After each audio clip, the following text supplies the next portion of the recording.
Alam mo ba, may labandera na naglalaban ng damit ng mga taong mamamatay pa lang kinabukasan? Noong isang gabi, si Sari ay nagtratrabaho sa isang 24 oras na laundry shop sa Maynila. Mag-isa lang siya sa hating gabi, nagsasampay ng damit sa harap ng electric fan. Pero nang buksan niya ang basket ng maruruming damit na dumating kaninang alas 7, may nakita siyang set ng tuyo at tiklop na polo. Hindi ko ito ginawa, sabi niya sa sarili kinilabutan.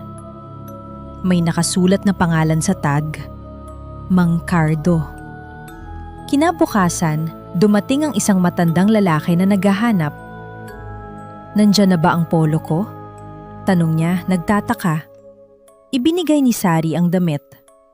Salamat, sabi niya. Bukas ko pa naman balak maglaban yan. Nang gabing yun, namatay si Mang Cardo sa isang bus aksidente. Pero hindi pa dyan nagtatapos ang lahat. Panuuri ng part 2 para malaman kung sino ang susunod na mamamatay.